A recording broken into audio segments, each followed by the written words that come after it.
In the dead of night, when the moon is high and ill winds blow, and the banshees cry and the moonlight casts an unearthly glow, arise, my love, with tales of woe.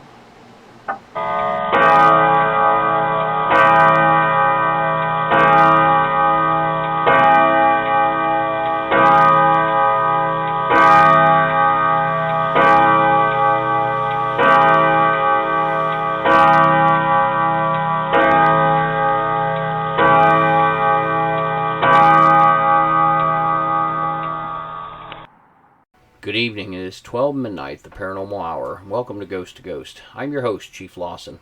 Ghost to Ghost is a podcast to discuss all paranormal and parapsychology subjects.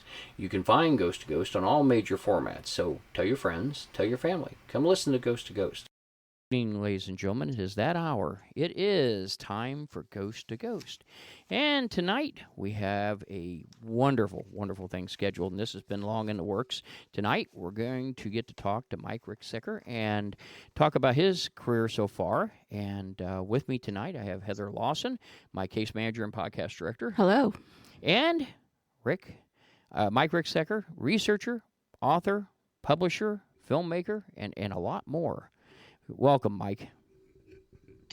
Thank you both so much for having me. Yeah, it's been a long time trying to get this together, but very happy to be here now.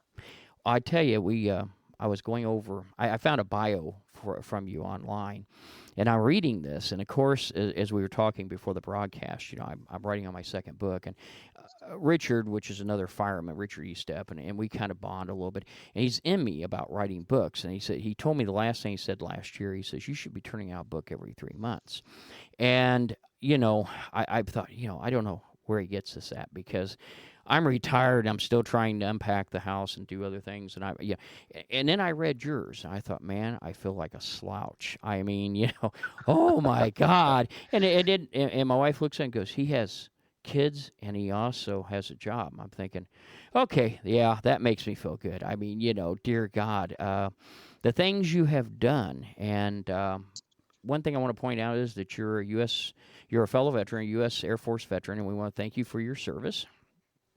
Well, I appreciate that. Thank you for the support, and thank you for yours as well. Well, thank you. Thank you. Your graduation photo, we found that on Facebook. We have to discuss that. I'm pretty sure it was Instagram, actually. Was it Instagram? Okay. I sent my people out to get a sheet up. Did they make you cross your arms for that? Just curious. Yeah, they did. Yeah, we were hoping it was staged. Okay, I didn't know. I didn't know what the Air Force does. I mean, certainly I don't know that area, but we looked at that and we said, oh, my God, they look, because we were told to stand still, don't smile, and we were given this rigmarole, and I remember that, and I thought, man, that's not a bad-looking photo, so I had to ask that. So I gotta tell you, I got looking at your books, and like I said, I own a few, but I actually, a couple I'm going to need to get signed from you, and I need to buy some more from you. I didn't realize all the books that you had out, and you have Portal of Stars, of course, the award-winning Travels Through Time, Amazon's bestseller, A Walk in the Shadows, which I enjoyed that series as well. Alaska's Mysterious Triangle, that's the first place we saw you at, actually, was on the TV special there. Okay. The Ghost of Maryland and Oklahoma, I did not realize you'd written those. Now, I bought the Campfire Tales, I think last year from you, when we were up at Sault Ste. Marie, up at the Paracon. Ghost Historian, and then System of the Dead and Deadly Airs, and then, of course, the Paranormal series, Encounters with Paranormal. What is a Ghost Historian? I like that I like that phrase. I really like that title. Yeah, Ghostorian. It's combination ghost and historian. When I was working with the paranormal team at that time, it was years ago now. Yes. We all had to come up with different titles, and they wanted me as the historian. I was like, I don't have a degree in history. I mean, I have a fascination with history, but I don't have my degree is in simulation programming and computers. And I had spent some time in several years in the IT department of a library system. And I know how particular the librarians got when people coming to the library would go up to one of the people on the circulation desk and called them a librarian. And there's an actual master of library science that an actual librarian has. So they would get all ticked off of these other people being called librarians when they're not technically a librarian. So it's like, yeah, I don't want to step on the toes of historians, because I've seen that in other fields where people are feeling a little sore about that. It's like, well, we're going out there, we're ghost hunting, doing paranormal investigations, and I'm being the historian person of the group. So ghostorian, boom, put the two words together. And so yeah, people have really liked that title. I've really stepped away from it in recent years because I'm doing so many different things. But yeah, I still have that book, Ghostorian Case Files, which was fun to write because it mixed a lot of my research, mixed a lot of history with some fiction as well, because they're fictional tales, but they're based on real history and legends. And the way it's written, it's like you're just opening up my file cabinet and opening up the case files and like reading through, all the like the journal entries, EVP sessions, interviews, all this sort of thing. And it's telling a narrative as you're going along, reading these bits of information. So, well, that'll be the next one I order off of you right there, because that sounds fascinating. Thanks. Yeah, like I said, it was fun to write. I tell you, I have to laugh about the titles because we always tell everybody that our investigative team that we're a parapsychology team, because we and even though when we were at the Paracons, I made very good friends with some of the guys in cryptozoology and ufology, and yeah, we might have sat at the bar and had a few drinks, but I mean, it primarily is our area of expertise. And I remember one of my exes was a flight attendant, and one of the quickest ways to get a reaction out of one of those is call them a stewardess. That'll do it every time. And a buddy of mine kept doing it, and we were flying, and he says, yeah, it does seem to upset him. I said, oh, by the way, I said, just so you know, I said, they can make drinks out of portable water. And he'd never in the service. He says, what's that? I said, you don't want to know, but you don't want one of the drinks if you're going to keep calling them a stewardess. But yeah, that is really neat. Now, the System of the Dead and the Deadly Airs, that came out first, though. Those were your first two, correct? Deadly Airs was my first book, yeah, Okay. and that was a mystery novel. Oh, okay. Yeah, Ghosts of Maryland and Ghosts and Legends of Oklahoma came out in between that and System of the Dead. System of the Dead is the sequel to Deadly Airs, but there is a little bit of a gap there, yeah. So, and I'm actually starting to get back into my fiction writing again. I'm actually headed to. I'm not speaking there. I am just being an attendee. I can't remember the last time I was an attendee at a conference. I'm going to the Science Fiction and Fantasy Writers Nebula Awards. Next weekend in Kansas City. Yeah. Oh, okay. Yeah. Well, now, do you? And I guess I don't want you to take sides here, but do you prefer fiction writing over paranormal or other genres? It's two different types of writing. I mean, I love both. I mean, I've been writing since I was about 7 years old. Wow. When I was in second grade, and I was writing little mystery stories back then. Wrote little ghost stories. I even wrote, if you can believe it, from a 7-year-old, some historic fiction. Which amounted to, it was stick figures and little Revolutionary War battles, and George Washington and a lieutenant of his having a conversation back and forth about the different battles. Wow. Now that's good I would say so.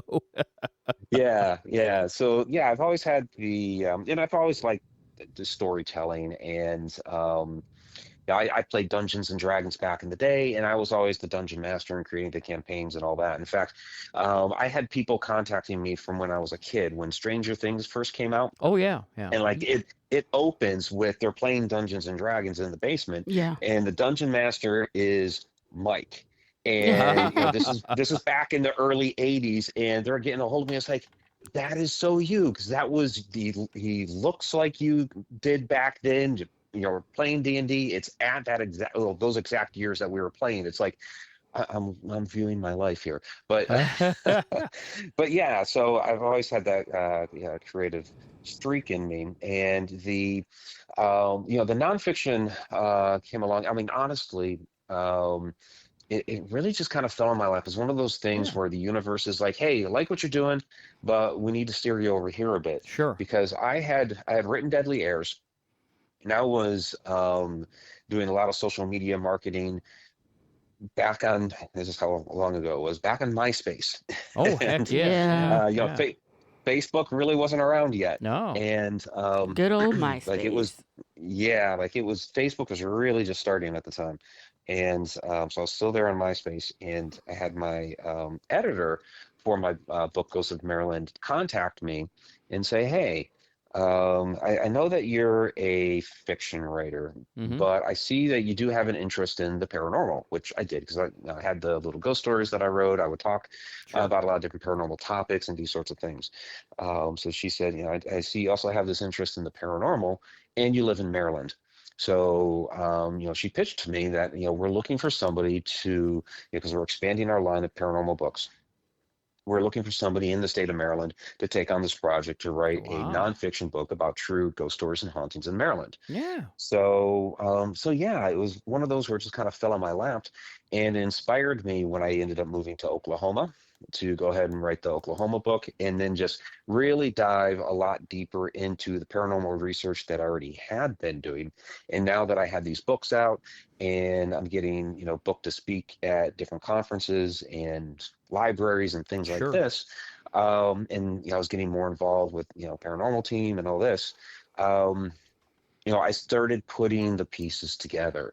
And so this is where, like, a lot of my research for A Walk in the Shadows and some of these other books came out of, was that, early research that I was doing. And, the idea was, to help people, really. Sure. That like the Encounter series was, I related some of my own experiences, but these are anthologies. They had some of my stories in there, and they had encounters from other people in there. So I was putting this together so that, if you can't relate to the experiences that I've had, maybe you can relate to some of the experiences that others have had, and you can realize that you are not alone. Other people are having these experiences too. Wow. And then, with like A Walk in the Shadows, because I had a lot of significant shadow people encounters growing up, and then I was having more, of course, while I was on paranormal investigation. So it's like, okay, I'm diving headlong into this research too. Mm-hmm. Let me shed some light on this subject that, people are always, they're always asking me about. I was already giving presentations on that, years ago. Sure. So just trying to get the information out there and help people along. So that's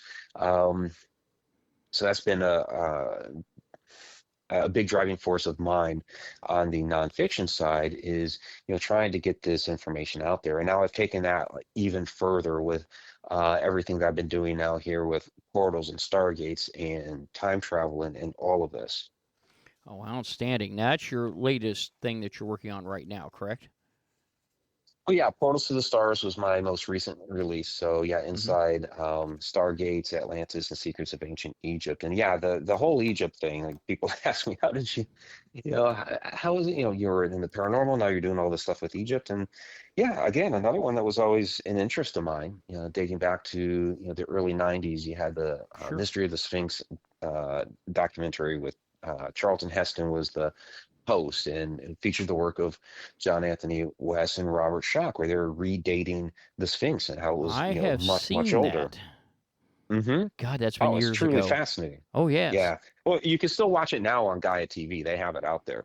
Well, I tell you, So, Egyptian culture is just something, and I'm sorry, I don't mean to cut you off. Egyptian no, culture you're good. is fascinating to begin with. I read a book right before the Y2K, and it was by, I think, Richard Noon, and it was on, it actually was supposed to be on the year 2000 when I bought it. It actually turned out to be a real deep dive into the pyramids and possibly how they were built, and it did bring in a bit of Freemasonry, which drew my interest in on it. But Sure. it's incredible, that area. Now, have you've been obviously over to the pyramids? Yeah, I run a annual Stargates of Ancient Egypt tour going back in November. So anybody Okay. listening that would like to join us, we still have spots open. So come on Hear that, along. We'll show folks? you where the Stargates are. If you want to go with Mike, and now tell me a little bit. That sounds like fun. It does. It sounds like a lot of fun. I have not been into Egypt whatsoever. Me neither. I've flown over it once, but that's about. The Army does go there. Yes. Well, the Navy has other selected ports, but be that as it may, now tell me a little bit. We'll just go all over the place here as we go. But tell me a little bit about this Stargate. What does that entail? We say we come over and we hook up with you to take this tour. Tell us a little bit what the tour is about. Yeah, absolutely. And yeah, sure. I was also influenced by the movie Stargate, which came out about a I year was just after going to that ask if the documentary. movie came into Yeah, play at all. yeah. I mean, it was yeah, one of those when those two things came out almost back to back. I became thoroughly engrossed in Egypt, and along the way, I Yeah. discovered how much that these two worlds, paranormal, supernatural, plays in with Egypt as well. When you start talking about their afterlife journey, which to them wasn't really the afterlife the way that we view it. It was just another part of life, another part of the journey, and you find that all over Egypt. Yes. So when it came to the Stargates, it's like, okay, that's fine. It's a fun film. It's a fictional tale, all that sort of thing. Sure. They have aliens landing and kidnapping kids and things like this and bringing them to another planet. Very, very fanciful. I have to tell But you. Go ahead. No, I'm sorry. Go ahead. I was about to say, but when you go to Egypt, it does not look like at all in the film, but you find these locations that are actually labeled right there in the hieroglyphs. They're actually labeled Stargates. And you Really? find these fantastic tales of these communications with other That's beings fantastic. That's and all awesome. of these different things. Yeah. So there actually are. So whoever did the movie obviously did some research as well. Or at least got lucky. Maybe. Yeah. Maybe they just tapped into it. Yeah, they were certainly onto something, that there is a connection between Egypt and other beings. And I do not believe that aliens built the pyramids or anything like that. Okay. Now, did they have outside influence as far as knowledge that may have been passed down to them from other beings, which could be extraterrestrials, could also be interdimensional in nature and this sort of thing. Sure. So that is possible because you talk about some of these different, we'll call them characters for now. Yes. In their history, like Thoth and Osiris and all these, these were beings that were imparting this knowledge onto the ancient Egyptians, which you find stories like that in cultures all across the globe. So something happened back then. But yeah, on the Stargates tour, yeah, on the Stargates tour, we go to these locations where you find the Stargates. You do get some like real highlighted features like the Great Pyramid of Giza. We get access to that, just our group, 2 hours. Oh, no kidding. And the whole thing is opened up to us. So the public usually only gets to go up into the Grand Gallery and the King's Chamber. Yes. And they have to come back down. Nope, the whole thing is open to us 2 hours. Wow. How did you accomplish that? Because I know they're very funny about that. I know a guy. There you go. I know a guy. Our tour guide, Mohammed Ibrahim, he sets all of that up. And Mohammed's been doing the tours there for about 25 years. He knows everybody because the guys that are running all these sites now, he grew up with them. Okay. So, we can walk into a place like the Temple of Seti at Abydos. And there are rooms there that are locked off to the public, and he'll just go over. Hey, Mahmoud, can we get into the room back there? Oh yeah. Unlock, and there we go. Oh wow. Oh man. Yeah. Now I want to go. This year we're going to the. If people watched my class the other night that I did on the Egyptian labyrinth, new information, scans that have come out of Hawara, where it's been labeled the Egyptian labyrinth for a long, long time, but they're finding structures that are even deeper now. It's more extensive, it's more expansive. Well, that's on our tour list this year, is to go to that location and check out the labyrinth. Wow. Now I tell you, we can't do it this year, but my God, I'd like to be there one time. I mean, that is fantastic. That's something to save up for. Yeah, something. There you certainly go. Yes, I mean, it, and that takes place. You say in November? Yeah, we were going this November 11th to the 23rd, so we'll be back in time for Thanksgiving. Oh, there you go. So that's the question that I've got. Is, does that run to Thanksgiving? Well, we're back in time for Thanksgiving. Yeah. But yeah, we run that. We call it an annual tour. We usually set it up about every year and a half, almost. Okay. So yeah, the next time we run, if we don't run it November 2026, it'll probably be early the next year. Like Okay. we've gone in February, we've gone in April, we've gone in June, but you don't want to go in June. We're not doing that again.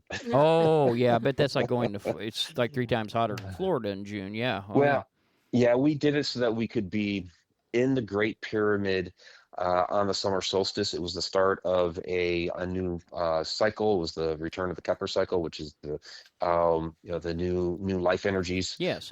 being brought into the land. So we wanted to be in there on the summer solstice for that. And like the morning when the sun is rising, we were inside the Great Pyramid, which was fantastic. But It was that ultimately at worth the- it, but It was still summer. Yeah, even though, right, because we did that toward the beginning of the tour, hmm and we still had to go down to Luxor and Aswan, which is 500 miles to the south, so you're getting closer to the Oh, equator. yeah. More toward the end of June. Yeah, I was suffering from low dehydration on that one, Oh, yeah. Well, but it was worth it. yes, that's the Totally key. worth it. My God. Yeah, we went to Mexico one time. I'll never forget.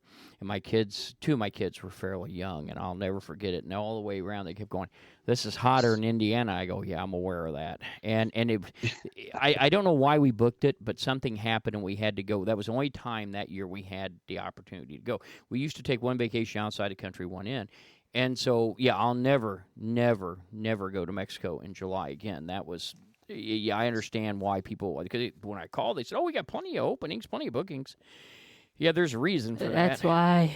Mm-hmm, Yeah, so, but yeah, just to be there during the solstice, that would be worthwhile all the way around. Yeah, well, it was ultimately worth it. Now, see, I have to tell you, I lived some of a sheltered life. I never did get to see much of. I didn't watch Stargate after I and my wife got together. We were married. We got together in 2018. I watched a little bit because I never had watched it up that point. I caught bits and pieces of it, when I was channel surfing around. But I really never watched much of it. Now, I did play Dungeons and Dragons, and I was a dungeon master, and I had a couple of geeks I was in college with, and it really, even in high school, these guys, I had a certain set of friends who were always in like mechanical or architectural engineering. We would sit down and draw up these elaborate dungeons, and kids look at us nowadays and go, "You use dice?" Because everything's electronic, and I mean, yeah, They still right. use Yeah. they still use Well, they dice. do. Dice is a big They business do, now. because my kids play, and they are. I mean, they're really Custom like dice collectibles is a anymore. big There are some really business. fancy ones now. Well, and, a buddy of mine, he always wanted me to come out to Gen Con because Gen Con's a big thing for that here. It's and- the largest tabletop gaming convention in the world. Well, he passed away about Wow. 3 years ago of cancer, and he was one of the young guys in the shrine with me.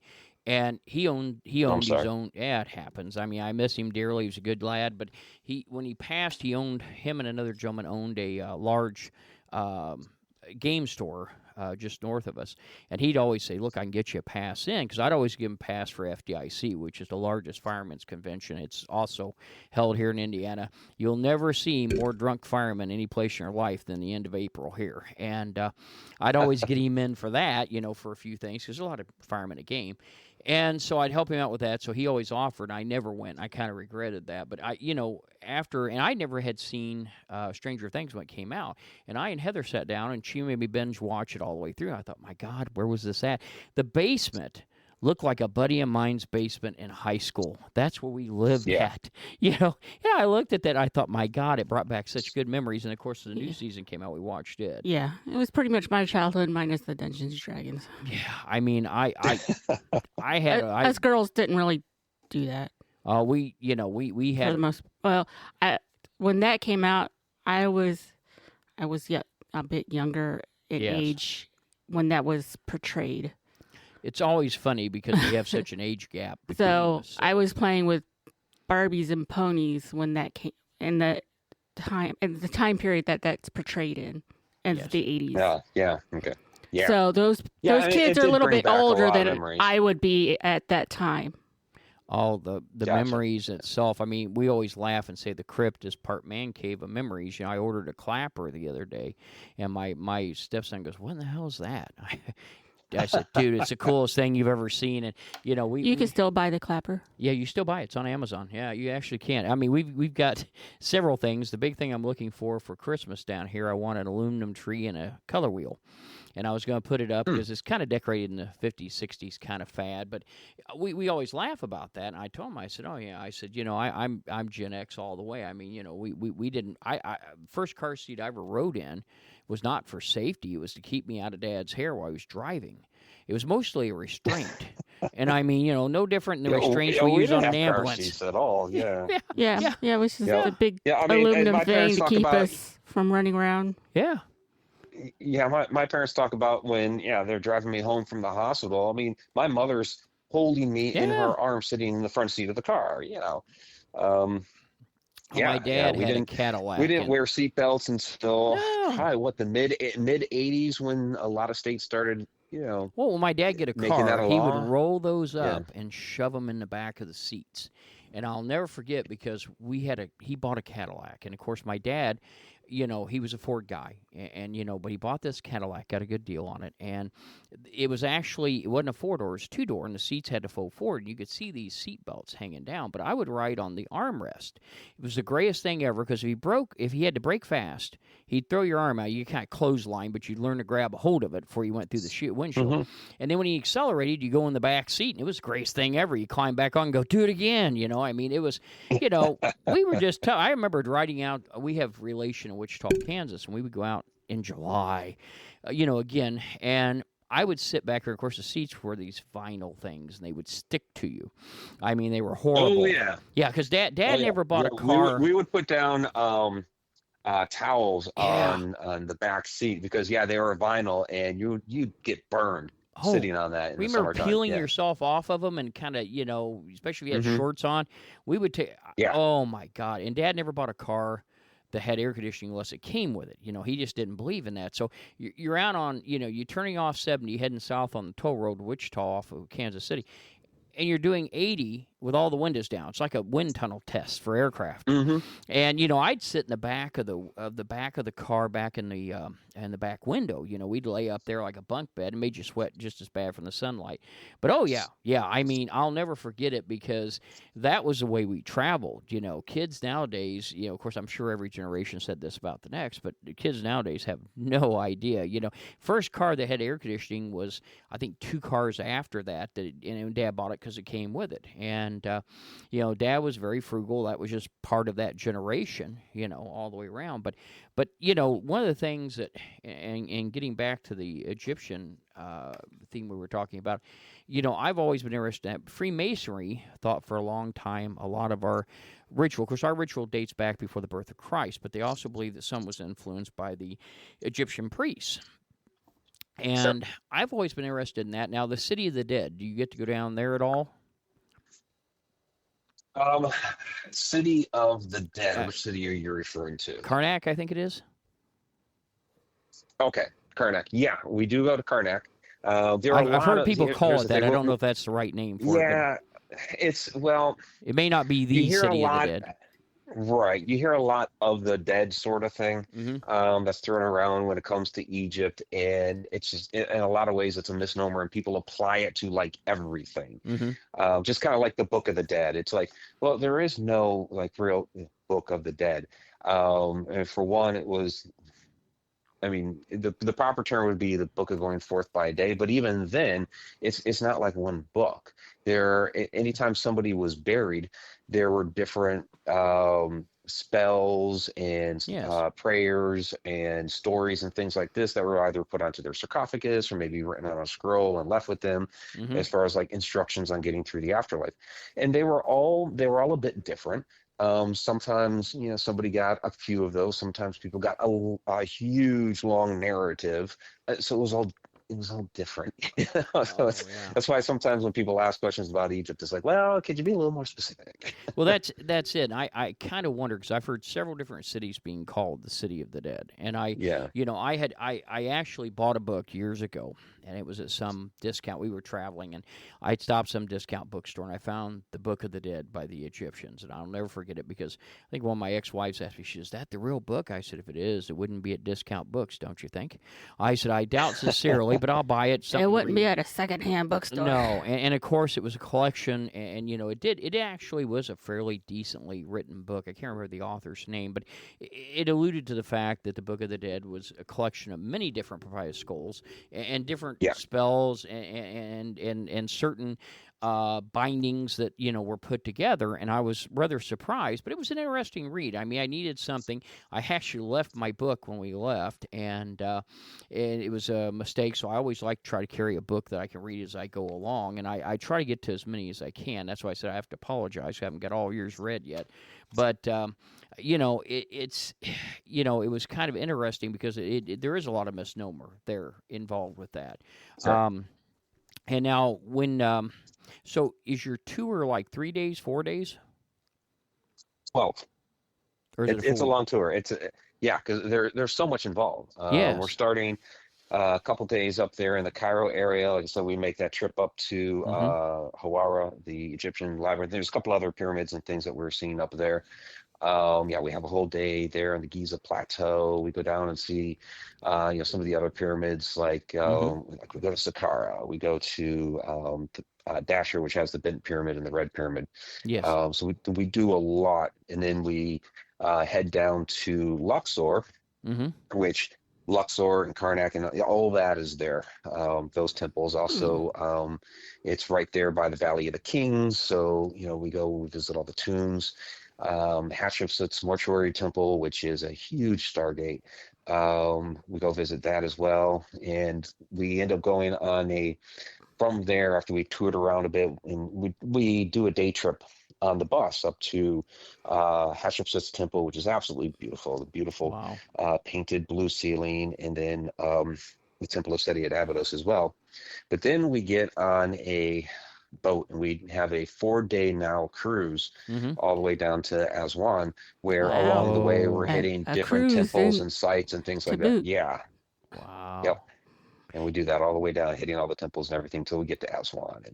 And we even do when we're staying there at Aswan, we have some other like smaller little boat tours that we do where we take a smaller one, just our little group. We go to like Elephantine Island, and we'll go down to the Temple of Philae and things like this on those little boats. So we have a great time. It sounds like fantastic. Now I'm going to ask you: is the pricing different depending on the region you're from, or how does that work?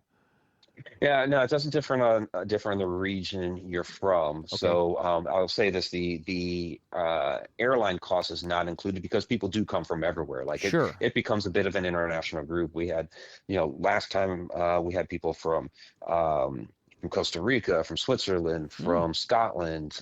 Even the people that were from the United States were all over the place, like Arizona, Montana, Hawaii, New York. Yeah. The price of the airline is on the person because coming from all over.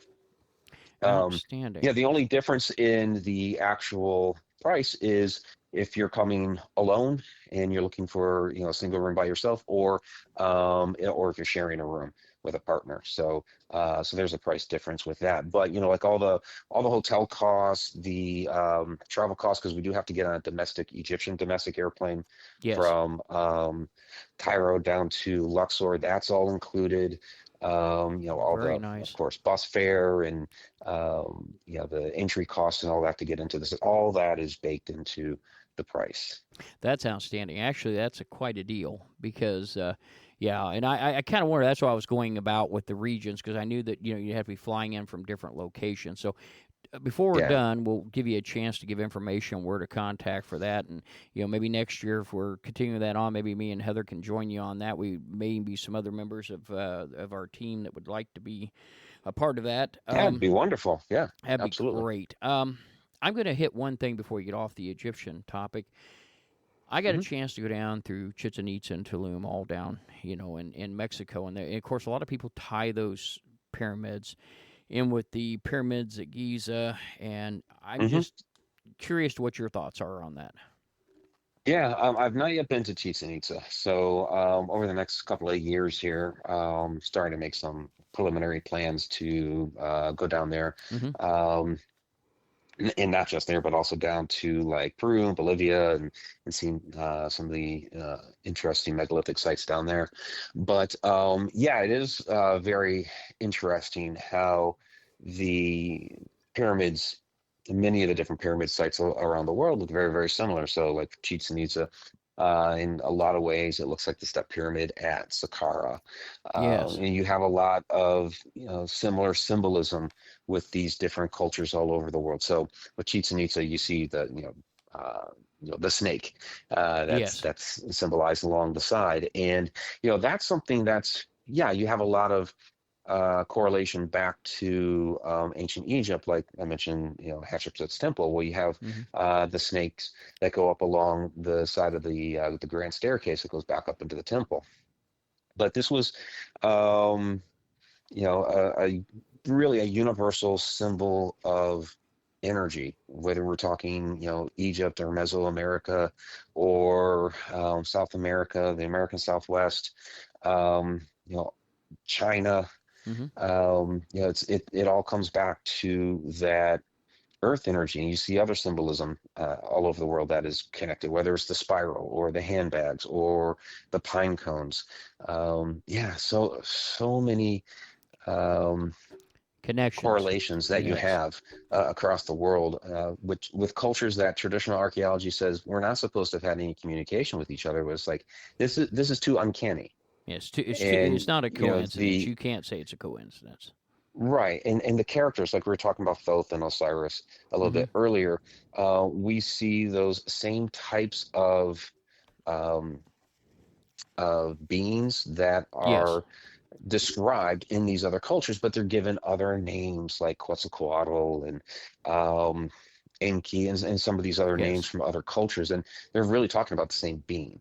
Yes. Well, and one of the things again, I Interdimensional travel. interdimension, yes, and Hmm. we talked about that in Freemasonry because they lop a lot of times they mistake the all-seeing eye in Freemasonry for Ra, and they'll say, well, it's a sun god, and I've seen a lot of different books I've read where they try to bring that in, and really it didn't. But I'm like you, I kind of wonder that is a really good example and possibility for interdimensional travel. If the same beings, where you want to call them Anunnaki or whatever you want to call them, had traveled and inspired or even instructed or taught those races, it would explain why that, it still would, and I think it even reinforces the fact, because the fact that the even though the Egyptian pyramids don't have the capstone and don't have the outer polished limestone on them now, but if you look at those, you look at the ones in Chichen Itza and Tulum, I think it shows the same inspiration. I mean, I think it backs that Yeah. up. I really do. Oh, I Yes, they absolutely agree. differ Yeah. a little bit, but they probably do that because of their training. I mean, Yes. I still think the basic training Well, is the there. Egyptians could have just said, well, I like this better, and added the limestone. Very well could have. So, I had to ask you that before we moved off that topic, and I was just curious there. Moving back over more into our realm, and I got to tell you, I was rewatching some episodes this morning of the Alaskan Triangle, because that's the first thing we actually saw you in before we even got a chance to meet you. Sure. And now tell me a little bit about when you were working with the Alaskan Triangle, and what areas there were you working with in respect to that? Was it more ufology, more parapsychology, more cryptozoology? Yeah, they brought me into that actually because of a lot of research that I had done on portals. It was kind of interesting when they contacted me about that because I'd had my YouTube channel out there for some years, Mm-hmm. and I did a uh, I did a video on the relationship between portals and paranormal activity, and I was Okay. talking about ley lines and things like this within the video. And at the time, it was like one of my least viewed videos. So the fact that they even came across that, they're like, yeah, we found you through this video that you did. I'm like, you We gotta be dug out kidding this me. video from way over here. Yeah. I was like, well, I'm happy you found it. You're probably, one of the very few people that actually watched that one. Oh, you'd be Um, surprised how obscure videos pop up from time oh, to I time. know it's bizarre, but so yeah, so we had a nice conversation about it, and they didn't tell me that they were filming in Alaska. They were just like, we have this show concept that we're developing. Okay, great. Mm-hmm. So we're talking, portals and things like that, and Earth energy and these sorts of things. And then they Wow. said, well, what do you know about this sort of activity going on in Alaska? And I'm like, well, I was stationed in Alaska for 3 years, and they had an area there that they called the Alaska Triangle, and they're like, that's the name of our show. And I'm like, okay, so it was No. just perfect. Yeah, it was just perfect the way it lined up. So yeah, then they booked me on a flight, brought me up there, had me on the side of Flat Top Mountain all day, and just throwing me questions about a variety of different topics. We talked about Earth energy. They had me up there with the dowsing rods, and we actually found a line of energy up there, which was Oh, pretty wow. fascinating. Yeah, so it was I that was pretty I cool. And like the so I phrase was, used earlier. It fell into my lap. Yeah, I mean, I've had that happen. yeah. Sometimes positive, sometimes negative in certain circumstances. But that I kind of wonder because I wondered how they reached out to you, what the reasoning was for their bringing you onto the show. It worked out well, Yeah, obviously. it really did. Yeah, it's one of those where, I mentioned that with the books earlier, where the Yeah. universe is like, well, we want to send you down this way. Okay, great. And so that inspired me to write my book, Alaska's Mysterious Triangle, and that is actually to date been my best-selling book, Oh, really? Alaska's It Mysterious sells Triangle. better It has than the been, Shadow yeah. Dimension. Yeah, it has sold better than A Walk in the A Shadows, Walk in the Shadows. I'm even though A sorry. Yeah. Walk in the Shadows came out beforehand. Yeah, Shadow Wow. Dimension is the docu Yeah, the series TV and show. Yes. that's yeah, the TV show is still running there on Tubi and Roku channel. But yeah, surprisingly, I took a look at. I don't usually take a look at those sorts of stats, but I was just kind of curious. I don't know, earlier this year, because I had just because it travels through time still really well, and I just came out with Portals to the Stars, and my older ones, it's like the previous 10 I kind of consider like they were kind of the practice run to the Sure. last four. I call them like Sure. the big four right now. Yeah. So those don't, they don't sell a whole lot, those 10, but yeah, so I was taking a look at the stats, and surprisingly, overall sales, yeah, Alaska's Mysterious Triangle beats the other one. So it's like, oh, go figure that. Well, I tell you that we're talking about obscure videos. I have to bring this up because you had mentioned that. For years, every time the news would interview me with, usually with hurricanes, 'cause I ran this nationwide response team, and they would come out and they would. There was one lady in particular was with Fox 59 News at the time. I think I'll take back. She might have been with 13, but anyway, her dad I knew real well through Lodge, and I made this one grateful mistake. He asked me, he said, "Hey, my daughter is one of the newscasters. She'd like to interview you about the upcoming hurricanes, I think, coming in, the hurricane season. Do you care?" What I didn't realize was I was basically giving them the copyright to contact me anytime that she wanted on any particular subject. And sweet gal, she's not with, she moved and is with another news station, and he's gone now. Hmm.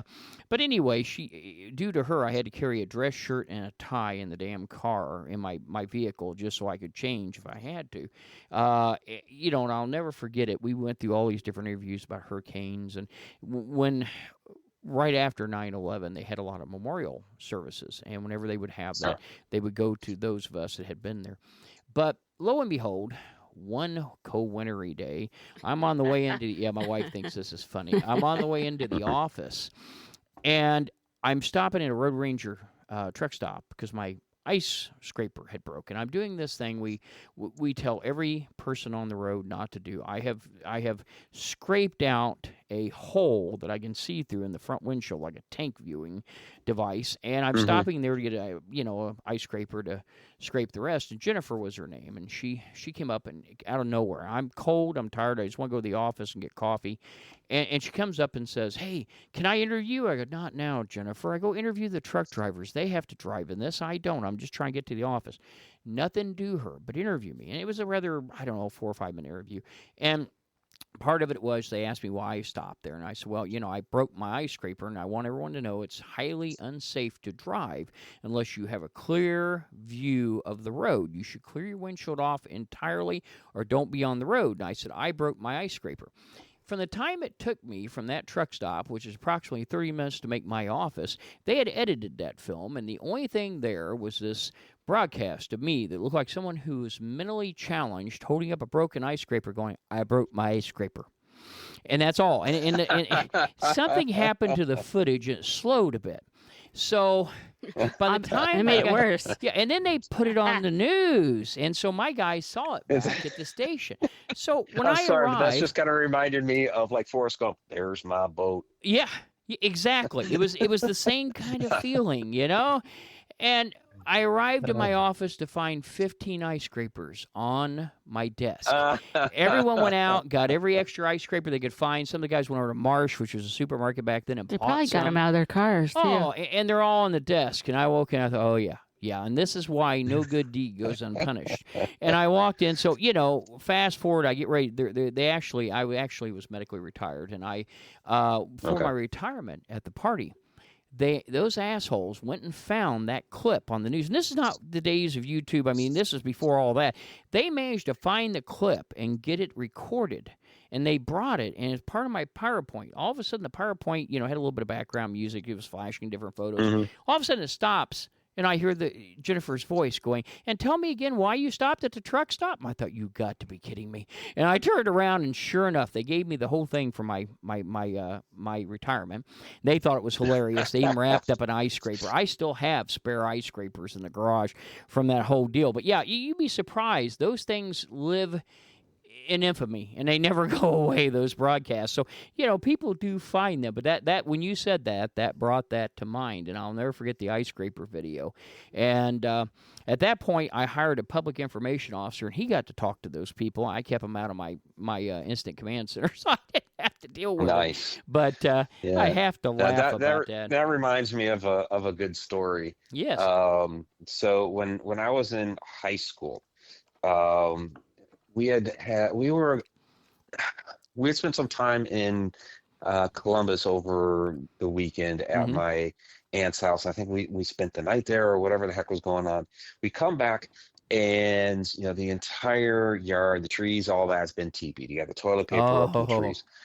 My father's all upset with my sister because, given the sets of friends that my sister and I each had, it was most likely going to be her sets of friends. So he's all upset with her. Your friends did this. Get out there and clean up the mess. And Mike, go help her. I'm like, hey, it wasn't my friends. Why am I out here? So my dad's upset at my sister for the mess in the yard. I'm upset at my sister because I'm innocent completely, and here I am having to clean this mess up because of her friends who I don't like anyway, and all this. And so it kind of became this big to do.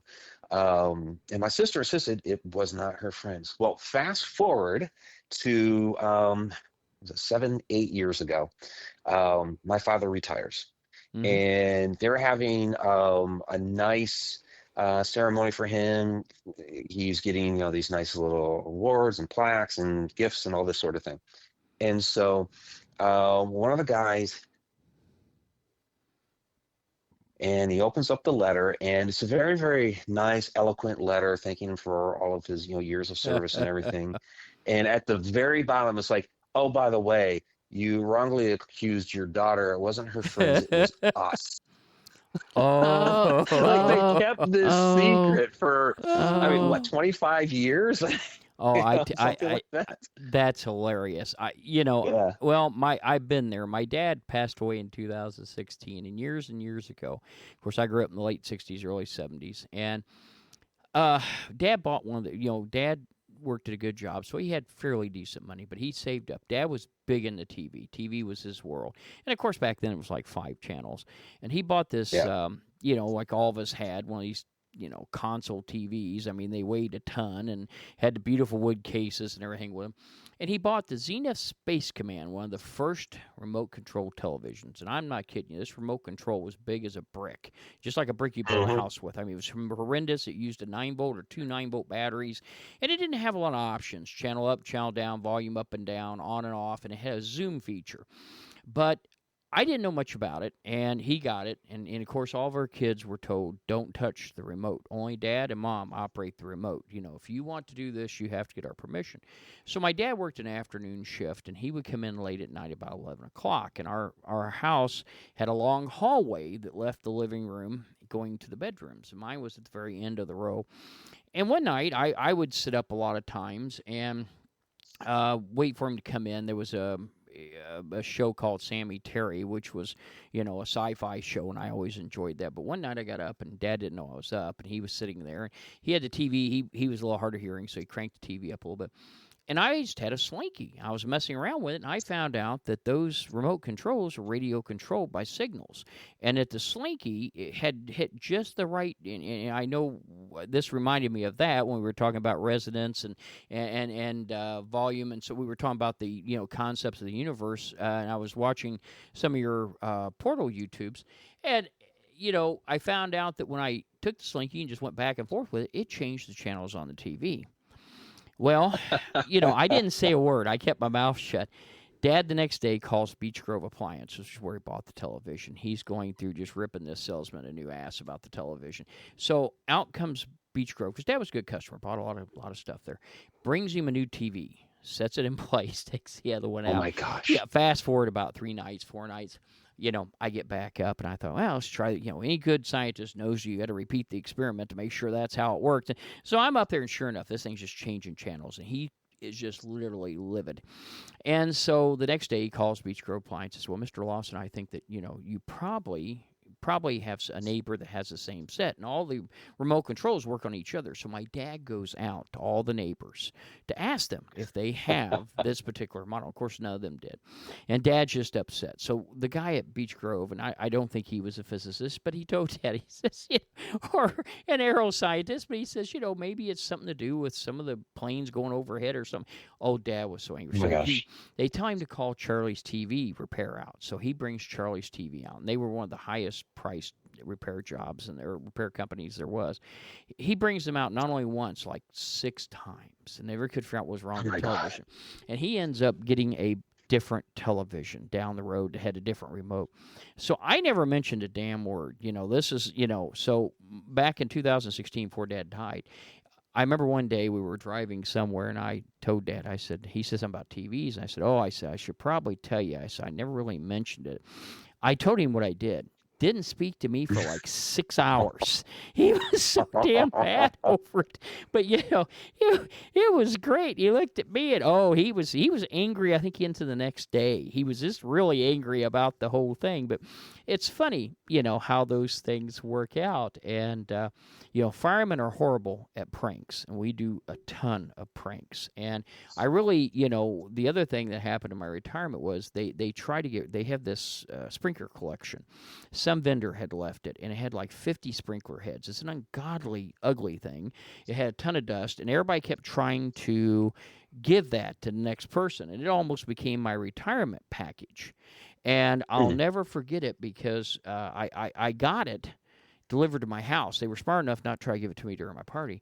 And they sent it to you in the mail? They mailed it. And at the time, I was associate professor. I was teaching Ivy Tech, and I was teaching the fire science program. So I brought it in, and my chairman goes, oh, my God, I've always wanted one of those. I said, I knew you did. Happy birthday, Merry Christmas. Happy birthday. And that's how I got rid of it. A buddy of mine, he was deputy chief on IFD, and when he retired on Annapolis Fire Department, he went around everybody's desk while they were at lunch and put one thing out that was fire-related on their desk to get rid of it before he locked out of the office.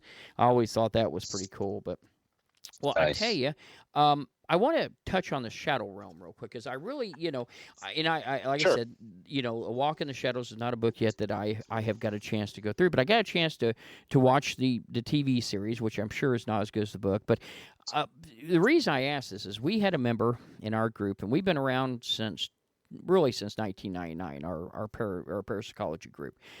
And we had a member who had had to leave because she took a job out of town. But she had a run-in with the Hat Man. And I wished I'd got a video of her telling, because when we bring new people in the group, and it doesn't happen that often, we're pretty tight-knit, and we're kind of a family. We try to keep, we got about 7 members. But when we do, we require them to go through a vetting process. It's 2 or 3 steps, almost like hiring into a fire department or police department. And one of the things we do is we make them go through 18 hours worth of training. And you know, part of that orientation training has to do with parapsychology in general. We try to cover all the subjects we can to give them some base knowledge. And the Hat Man comes up, and we wanted to do a video of that. But I remember hearing you speak on that. Now, you said one of your first experiences you had was with a shadow figure. Was it a Hat Man, or was it just a shadow figure? No, it was a what we would call a humanoid figure. Okay. Over the course of years, and really determined that this was some sort of interdimensional being. But yeah, it was not the Hat Man. Okay, I wasn't sure. I thought I'd ask about that. Now, the one bad thing is you had a class one time up at Paracon, at Sault Ste. Marie Paracon, and I had to get up in the middle of it and go to the bathroom. And personally, I blame Dave Schrader. Because I drank some things that had more sugar. Yeah. We're gonna go with Dave on this one because I might have had some drinking that involved some sugary items, and being diabetic, it didn't work out well. So I got to, I went through. I got. I mean, I would love to sit through your lecture one time. I like the ideal of the stacked timeline. I like that really well because when you think of it like photographs, but you know, tell me a little bit about your experience with shadow figures in the shadow dimension. Yeah. Oh my gosh. I know it's a deep dive for a quick question, but you know, it's a deep dive for a quick question, and I know we're running out of time. But I mean, the first experience that I had was that humanoid figure, and it's kind of a classic story of, you know, being about 8 years old, waking up in the middle of the night, and there's a tall, dark figure standing in the corner of my room. And, you know, at that age, I know nothing about shadow people or anything like that. I'm thinking this is, you know, some sort of intruder in the house. They're there to rob the place, kill me, this sort of thing. So that's what runs through your head at the time as an 8-year-old kid. So I'm trying to scream. I'm too terrified. Nothing's coming out. And it does like the most bizarre thing. It comes up to my bed. Leans over, and I'm staring into this blank black face. There's nothing there, no eyes, no nose, no mouth, nothing. And it grabs my wrists, crosses my arms across my body, and then runs off down the hall, of all places, into a closet. So I get up, finally find my voice, find my legs, get up, run screaming to my parents' room. And, you know, trying to console me, calm me down, trying to tell me that, you know, I just had a bad dream. And so I knew I hadn't had a bad dream. I was awake for this whole thing. So fast forward some years, and we moved out of that house. Now, I would never call that a haunted house or anything like that. This was just like a one-off incident. Like I said, years later down the road, just figured out that it was actually an interdimensional being. But moving into this new house, and it's not even like a particular old house. It's actually a somewhat newer house. It was probably a little less than 10 years old when we moved in. But it had some activity going on. So I was unpacking boxes, putting things away in my new room, and I kept seeing this figure come up to my door. And this was very, very different. It was translucent in nature. You could tell it was, you know, humanoid in shape. Wasn't really interactive at all. We'd just stand there and look, and you turn to look at the thing, and off it would go running toward my parents' bedroom. Like, wow. What the heck was that? And this is this the happened same being, times. or is this a different one? It's a new house. This is a different one. Oh, okay. Yeah, it's a new house, different being. Yeah. Okay. So this happened, you know, several times over the course of a few days when we first moved in. And so, you know, finally I was like, okay, I've had enough of this. So I decided to go downstairs and tell my mom about this. And, you know, this was like 5 years later. I was about 13 at the time. And maybe she thought I was a little bit more mature at the time. I don't know how mature a 13-year-old really is, but, you know, but she said that in a very calming manner. Yeah, I've seen that thing too. And it's like, wow, really? Okay. So, you know, that was great for me. One, it was new an epiphany, affirmation. yes. Okay, yeah, I'm not crazy. Mom is Or seeing we're this thing both too. And crazy. Yeah. yeah, we're both crazy. And two, she's not alarmed by it. So if she's not alarmed by it, I guess I don't have to be alarmed by it either. Sure. I guess it's okay. So I got playful with the thing, and I started calling him Tom, like peeping Tom. So anytime he'd Yes. like, because he's peeping into my room. So anytime I see him like poke his head into my room, I'd like say, "Hi, Tom," and off he would go running. And yeah, that activity lasted for maybe the first 3 or 4 months that we lived in that house, and then it subsided. So I just chalked it up to, yeah, we had something there at the house. It was curious about the new family, Hmm. deemed that we were okay, and it went about its business. Now, do you think that all shadow figures are interdimensional, or do you think there's some that are actually spirits that just don't have enough energy to manifest?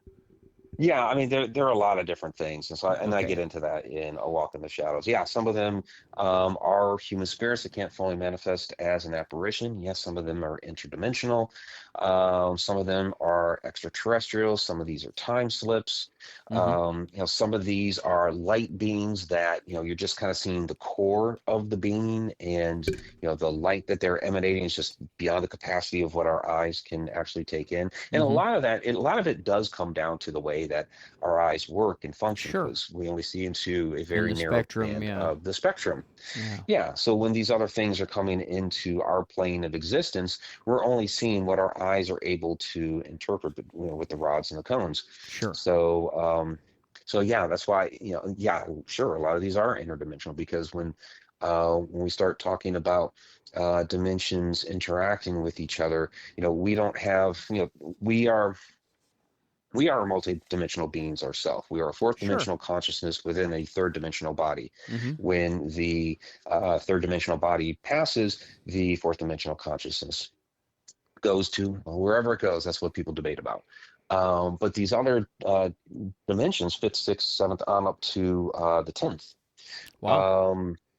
We have 11, at least according to our theoretical physics, we have up to 11 hyperspatial dimensions, 0 to 10. So you're going to have other beings and entities living within these other dimensions, but they have a different geometry than we do. So when something from one of those dimensions comes into ours, we can only see a piece of the whole. And so the shadow is just the way that our eyes are interpreting what is coming into our dimension. But that could be, sometimes people see like a shimmer sort of a thing going on. Some of these like Mm-hmm. apparitions, where it's more of like you're not really seeing a whole person, you're seeing kind of just like a form that's whitish. I mean, some of those are even interdimensional in nature. I'll tell you, the one thing that I learned just in the series when I watched it was we're not giving our people nearly as much training as we should on shadow figures. I mean, unfortunately, in our Yeah. orientation, it encompasses one slide, and I thought, I really would love to hear the rest. I'm going to definitely get the book. It's long enough as is. Thank you. Yeah, everybody complains. All they need is me add 2 more hours to it. But I mean, honestly, though, really, we've often wondered that. We were on an investigation about 5 years ago, and we caught a great picture, and it was an unofficial investigation of a Masonic lodge. Some brothers that called us in, and I always say unofficial because it depends on which Grand Master's in and whether or not he goes along with my program. And luckily, Grand Masters are only in for 1 term, so generally, if I just stay quiet for the year, the next one's a little better, a little worse. And so anyway, but we were up there and we caught a picture, which we still have. It's great, and it shows in the master's chair in the lodge room, it shows a shadow figure. And we always say that we think that a lot of lodges are haunted. And one of the best answers to this, someone asked me one time at a lecture, they said, why is that? And I said, well, I'll tell you, there was an old Brother Mason, and I'll never forget what he said. He said, well, the reason why they come here is they're afraid to go home. They've been dodging their wife all this time. They finally found a way they didn't have to go home to her, and they stay here. And so I guess maybe that's the reasoning. I don't know, but there does, it seems like a lot of Masonic buildings, not all, but a lot of Masonic buildings seem to have some sort of backstory or some sort of haunting that's going on to it. Couple, I know we're getting close to the end, but I got to ask you a couple questions. There's some that when I was looking through this, you did a small stint on a TV program for Russia called Yeah. Mysteries what was of that like? Mankind. Yeah. Mysteries of Mankind. Yeah, that was kind of interesting. Yeah, they kind of contacted me out of the blue some years back, and yeah, there were some different topics that Wow. they wanted to chat about. They had seen some of my work, and again, finding some of the YouTube videos, and Yeah. they just asked me, can you talk about this subject or that subject now? If you look at my IMDb and you see like I think four episodes listed, Okay. um, they actually filmed me for more than that because the way they run the show, like Yes. they have a version of the show that airs only once, and then another version of it that airs repetitively. And the one that airs repetitively is the one that they credit, and the one that just airs once is just kind of lost to the wind. Oh, So really? Oh, Wow. I probably did closer to like 8 or 10 spots for them. Wow. Yeah, so yeah, they interviewed me on some different material, and we just did it over like a Zoom call, or it might have been Skype back at the time. Oh, wow. And yeah, they just recorded me off of that. And And translated they would you speak to into me, Russian, or? right. Yeah. Yeah, Okay. it was dubbed over in Russian. So if you ever want to hear me speak Russian in a much deeper voice than I have, yeah, go try to catch some of those episodes. But it's tough to find them now because they had also put a couple of them up on YouTube. And when all that stuff started happening with Russia and Yeah, the the Ukraine, Ukraine. Yeah. yeah, YouTube cut off their YouTube channel. So they Wow. were, and I don't know how this works. They're a federally owned private TV station. It's like Oh, wow. that's contradictory. Yeah, Oh, I God, don't know yeah. how that Oxymoronic works. to no end. Yeah, yeah, yeah. It really was, yeah. So Wow. yeah, YouTube cut off their channel. I mean, maybe it airs in Russia, but in the US they cut off that channel. Um, so I don't know where you might be able to find it now, but yeah, there are unless clips of me out somebody there else on speaking in YouTube Russian. has recorded it and re-aired it. Yeah, that could be. Maybe, Yeah, that could yeah. be. Yeah. Yeah, I So just, it's I kind of like saw when that, and I just thought, yeah, that's neat. That might be the only way you it can was find kind it. of cool. Yeah, Now, you it do was kind of like two, so with. Mhm. you do two podcasts of your own, correct? You do Sort of. sort of? Yeah, I had been. Yeah, so I had been doing two separately, Connecting the Universe and Edge of the Rabbit Hole. Okay. Got to be a little bit too much. So what we ended up doing is it's one show now, but which is Connecting the Universe. But Mm-hmm. once a month, sometimes twice a month, we will do Edge of the Rabbit Hole episodes on Huh. Connecting the Universe. And so, And I yeah, was Connecting the complaining Universe. about putting 2 episodes out a month. Now I do feel bad. It's a lot of work. Yeah, Edge of the Rabbit Hole was our interview show where Mm-hmm. Victoria and I, we interview somebody on whatever topic, and then I had been running that for a few years with somebody else's before Victoria came along, Yes. and I had a lot of people say, "Oh, we'd love for you to go a second hour." And being somebody who gets interviewed a lot, it's like, oh, I don't want to ask my guests to do 2 hours. It's a big ask of them. Sure. Because I prefer the hour-long format myself. And my co-hostess couldn't do 2 hours. So I was like, what I'll do is, because you guys, you viewers, you want a second hour, we'll go ahead and we'll make a second show, and in that second show, I'll take a topic and just run with it, whether it's shadows or portals or Mm-hmm. whatever we're going to talk about. And so so I was running 2 shows a night for a Wow. while, and then I ended Wow. up they ended up becoming 2 different days for a little while, and then at some point I said, this is just too much. So It sounds like a I ended lot. up Oh, yeah. combining the two. I tell you what, people don't realize how much work is involved there. There's a tremendous amount of work, and you know it better than we do. Certainly not with podcasts, with TV.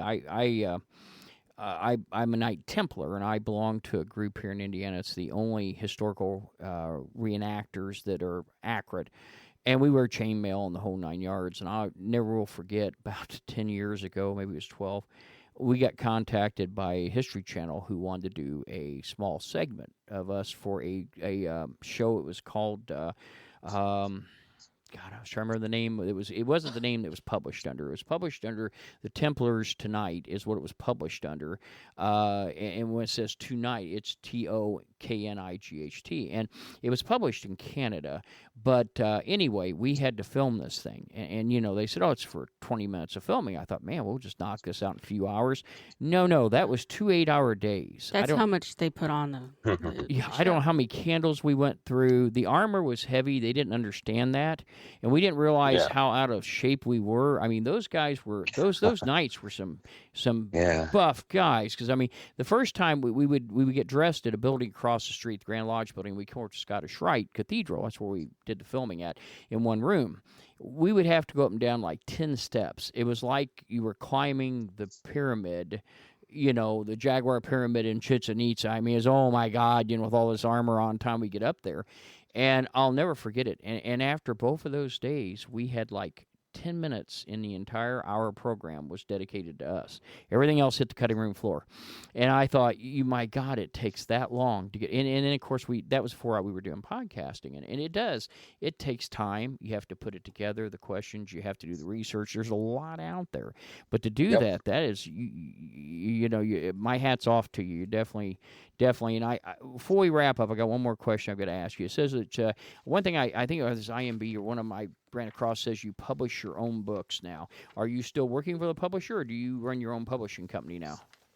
Yeah, I own my own publishing company now. Outstanding. So with that particular publisher, I published 3 books. The royalty structure was garbage. Yes. It is garbage. For selling 200 books, I would get like $47. So with my publishing company, somebody who sells 200 books is getting about $350. So it was ridiculous.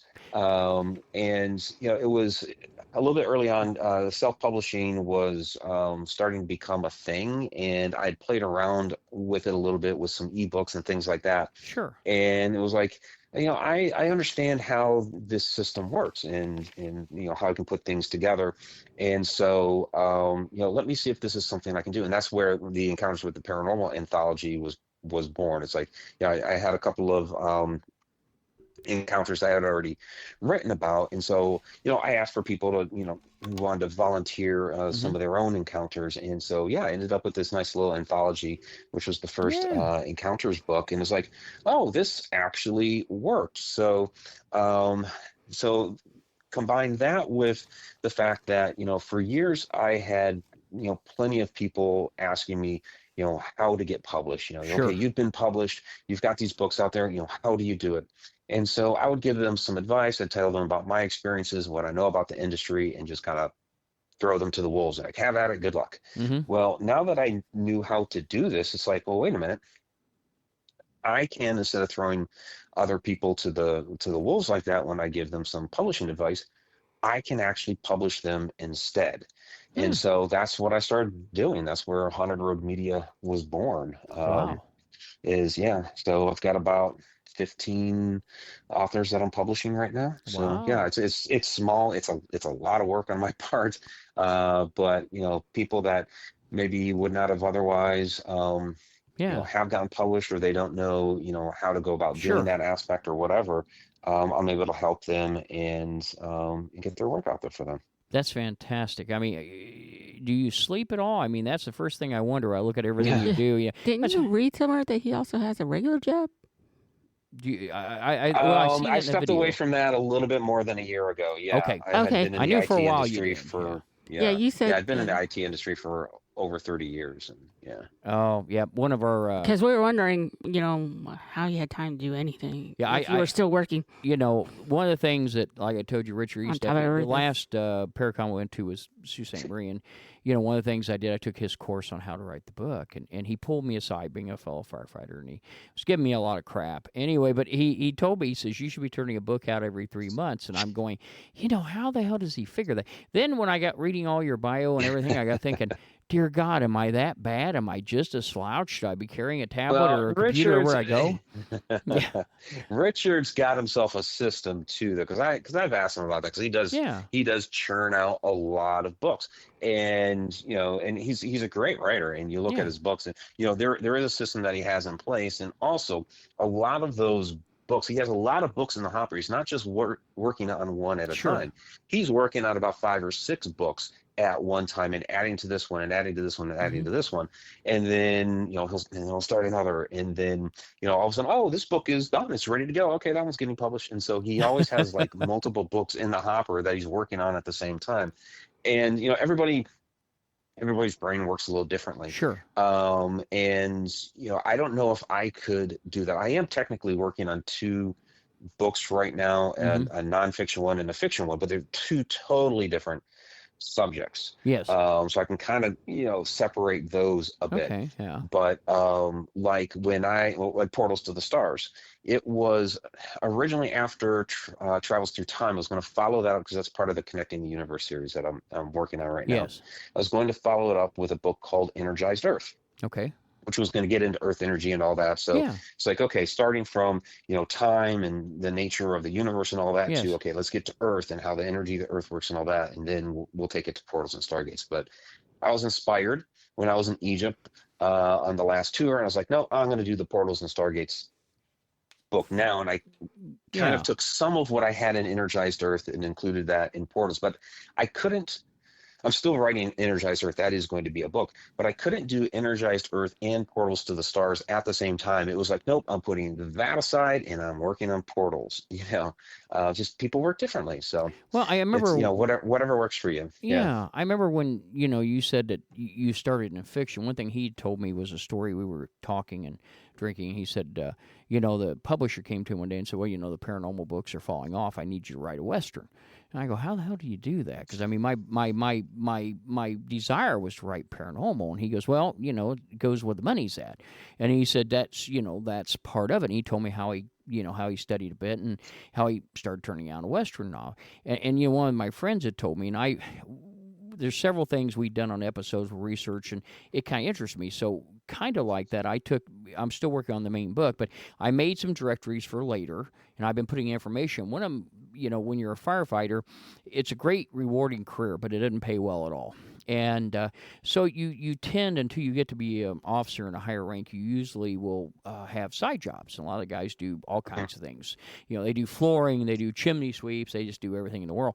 And mine was always paranormal on the side. But anyway, I went to a bartending school and ended up becoming a mixologist, and then I ended up becoming a instructor teaching bar management and mixology and things. And 4 or 5 of my friends go, they come over to the bar and they look at it and they go, you really need to have a book on bartending, but call it a paranormal bartender, whatever you want to do, but you need to have a book on bartending. And I've often thought about that, going in some different directions just to see, even if it doesn't ever come to anything, just putting it all in a directory and fooling with it a little bit, So, Yeah. Well, Mike, I tell you what, it has been, I could do 3 more shows on all your experience. There's so many questions I wanted to ask we didn't even get to, but I know our time is drawing a bit near, and you've been so good to give us the time that you've had. So it's been very enjoyable. It has. It truly has. And is there, now I would like you to get a chance to promo your podcast, and you also have, which I didn't get to ask you about that, you also have a learning series that you've got out there, your own classes you're teaching. Is that correct?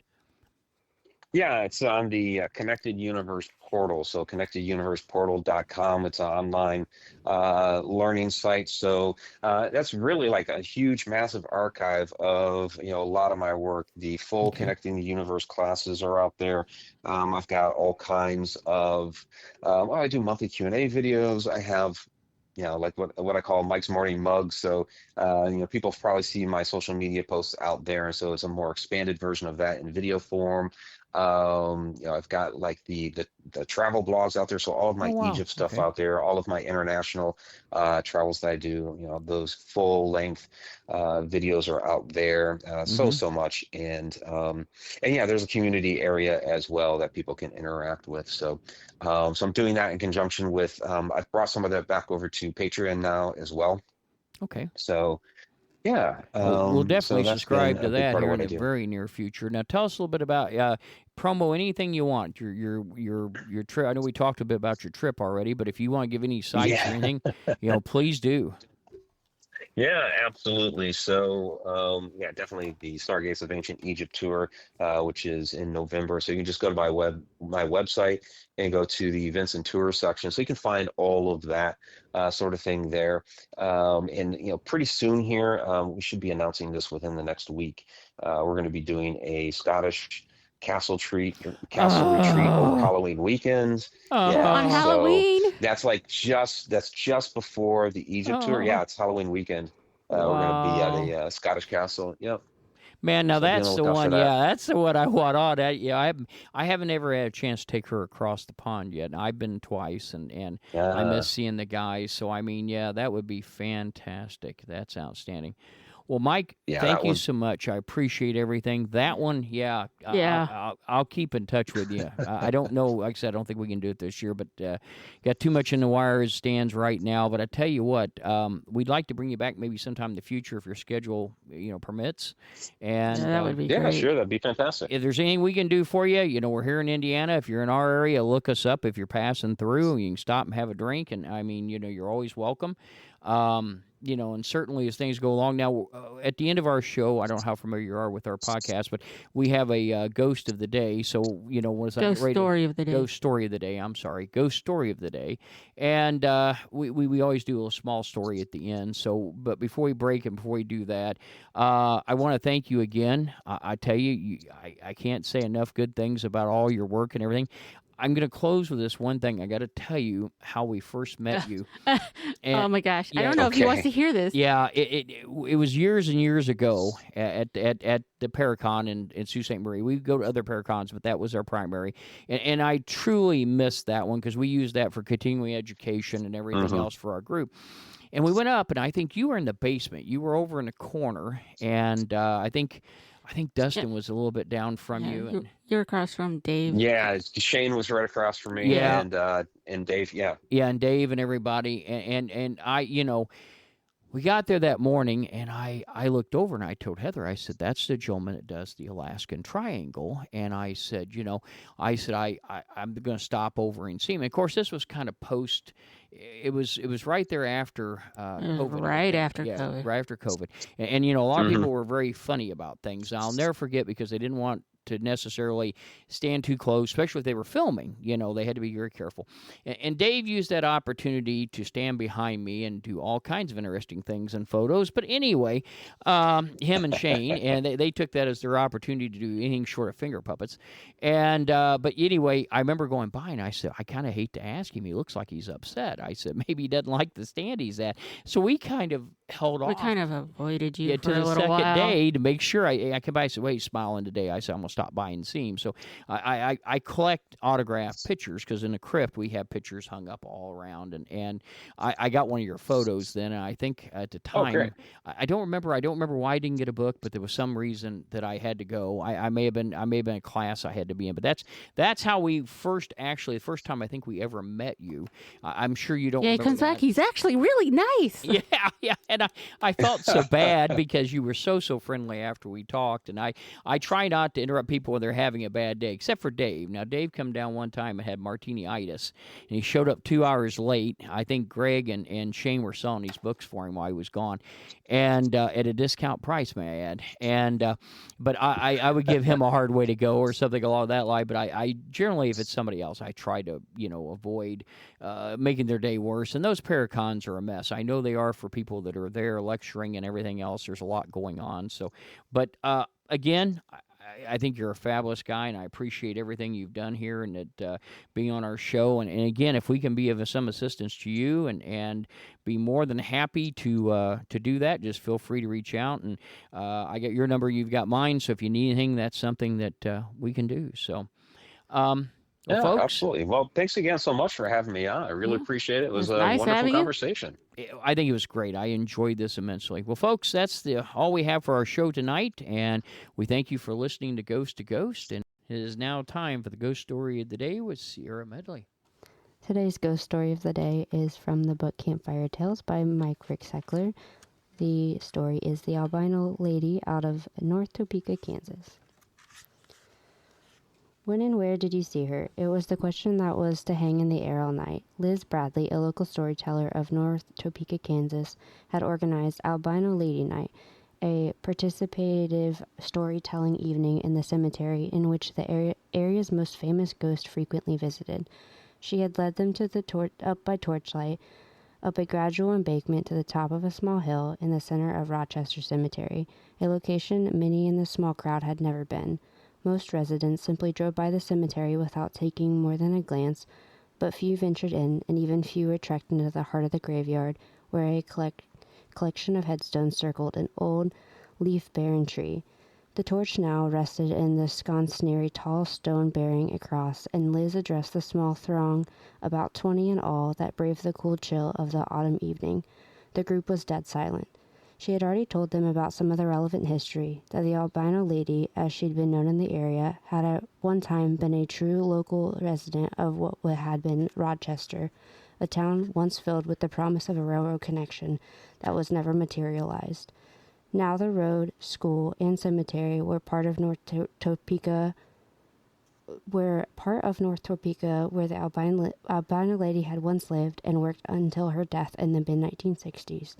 Her skin was a stark white, her wiry hair even whiter, and all recalled her blazing pink eyes, each detail of her physical description the same as our ghostly one now, told in tales about the cemetery and local area. Come on, this is supposed to be interactive, no? Liz shook her head. All right, I'll go first to break the ice.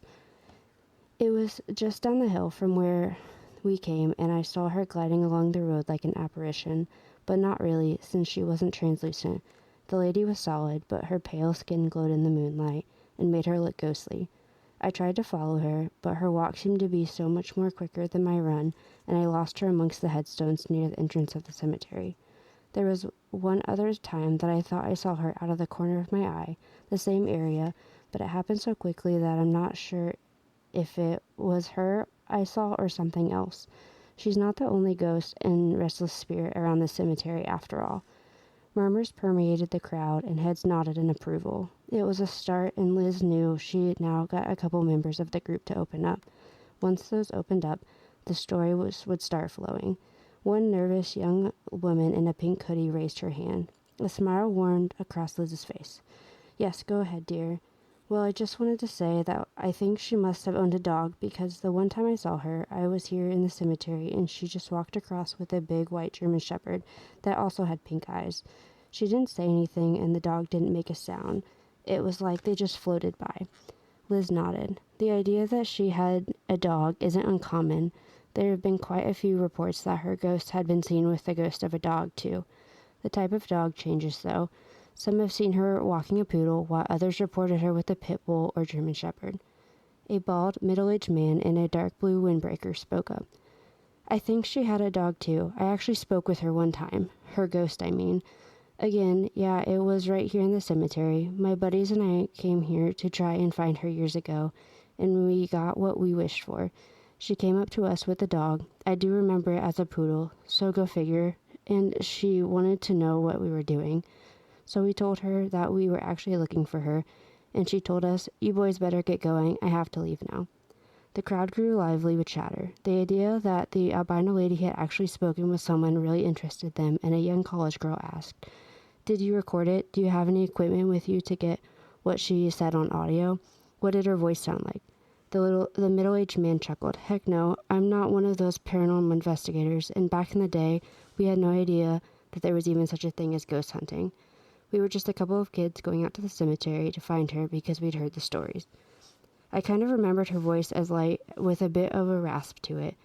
Really, she didn't sound much different than any other elderly lady I'd talked to. Liz was impressed, and the crowd had become interactive with each other, and discussions were sprouting around the circle about what people had experienced, rather than she having to prompt every remark. She decided to prod a bit further. Those are some great stories, but they're all about the cemetery here. While the albino lady is most commonly seen here, is there anywhere else that someone has seen her? I've seen her walking down the road. It was a man's voice that came somewhere in the crowd, but no one laid claim to the comment, although everyone started searching around for the speaker. Good. Liz wanted more than that. Which road? Anything else that was going on at the time? Were you driving? There was no reply. His head continued to swivel. Random comment. Liz got those sometimes in these settings. All right. Well, anyone with a roadside haunt from the albino lady, or anywhere else for that matter? I have one. The call came from a plus-sized blonde in her mid-30s. Liz acknowledged her, and the woman continued. When I saw her, I was just a kid, and we saw her down by the river, not far from here. She was on the other side, just standing on the bank staring at us, laughing like crazy, scared us to death. Surprised, Liz said. I don't hear about too many sightings down by the river. And she was laughing? That's a little different. Crazy white hair and pink eyes. Yep, that was her. It was like she was trying to scare us away from there for some reason. Oh, please, she doesn't scare people. The response came from a diminutive old lady at the back of the crowd wrapped in a heavy shawl. And she doesn't have that much to laugh at. I grew up around here, and her tale was a sad one. The blonde lady stood by her story. I saw what I saw. Then maybe you saw something else. There was other spirits around here after all. Curious, Liz turned to the old lady. What tale of hers do you have? If you say she didn't have much to laugh at, do you remember much about her? Oh, I remember her well. She was a very quiet and reserved woman who worked for years as a housekeeper, and for a while at Duckwall Stone on North Kansas Avenue. It was hard for her to have found employment as much else, and she lived a secluded life in a small house near the cemetery here. There were many stories that made the rounds about her. After all, because of her condition, she only came out at night, but she enjoyed her strolls through the moonlight. The darkness of the night was quiet like she, and in the pale light she glowed, almost as she was living an apparition. So it was no wonder that she'd been walking past here on one of her night strolls in the afterlife. It's as comfortable to her now as it was then. So you've seen her then, here in the cemetery? But of course, the few friends she had are here, and it's usually quite quiet, the way she likes it, but not tonight. The old lady turned around and walked down the hill without another word. Wait, Liz pushed through the crowd to catch up with the old lady. It sounds like you knew her personally. We'd love to hear more. The others followed, excitedly commenting about the story, but as they rounded the hill, the old woman was nowhere to be seen. The excited comments turned to gasps and cries of dismay. With her tail still hanging in the air, the old woman vanished into the silvery moonlight as if she had been nothing but an apparition. Thanks for listening to Ghost. Again, I'm your host, Chief Lawson. You can find Ghost on all major formats on the 15th and 30th of the month at midnight. If you'd like to be a guest on the show, maybe have a question or subject you'd like to ask about on air, or be used on the show, please email us at ghosttoghost@spiritindiana.com, ghosttoghost@spiritindiana.com.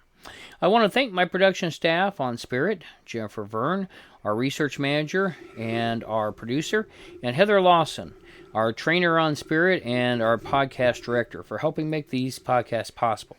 My chief of staff, Andrew Brooks, for his guidance and help on the scripts, and everyone else involved. Thank you so much. See you next time. Until then, stay safe and remember the truth is out there. Good night. Ghost to Ghost podcast and its contents is the property of Spirit Paranormal Ltd., all rights reserved.